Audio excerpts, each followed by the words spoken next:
شروع اللہ کا نام لے کر جو بڑا مہربان نہایت رحم والا ہے۔ منبر نبوی کس چیز کا تھا؟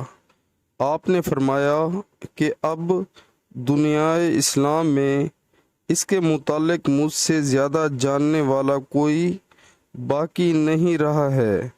منبر غابہ کے جھاؤ سے بنا تھا۔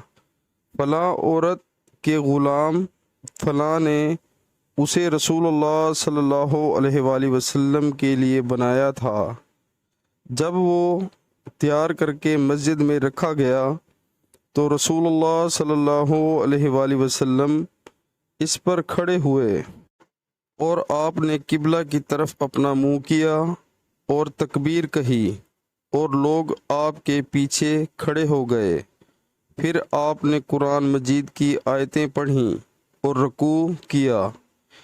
آپ کے پیچھے تمام لوگ بھی رکوع میں چلے گئے۔ پھر آپ نے اپنا سر اٹھایا، پھر اسی حالت میں آپ الٹے پاؤں پیچھے ہٹے، پھر زمین پر سجدہ کیا، پھر منبر پر دوبارہ تشریف لائے اور قرات رکوع کی، پھر رکوع سے سر اٹھایا اور قبلہ ہی کی طرف رخ کیے ہوئے پیچھے لوٹے اور زمین پر سجدہ کیا۔ یہ ہے منبر کا قصہ۔ ابو عبداللہ امام بخاری رحمۃ اللہ نے کہا کہ علی بن عبداللہ مدنی نے کہا کہ مجھ سے امام احمد بن حنبل نے اس حدیث کو پوچھا۔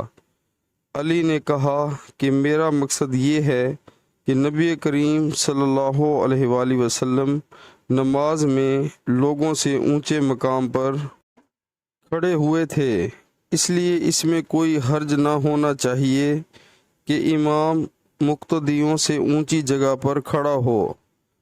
علی بن مدنی کہتے ہیں کہ میں نے امام احمد بن حنبل سے کہا کہ سفیان بن عیینہ سے یہ حدیث اکثر پوچھی جاتی تھی، آپ نے بھی یہ حدیث ان سے سنی ہے؟ تو انہوں نے جواب دیا کہ نہیں۔ صحیح البخاری کتاب نماز کا بیان۔ چھت، منبر یا لکڑی پر نماز پڑھنے کے بارے میں۔ پیارے مسلمانوں، اللہ تعالی ہمیں حدیث پاک سن کر اس پر عمل کرنے کی توفیق عطا فرمائے، آمین۔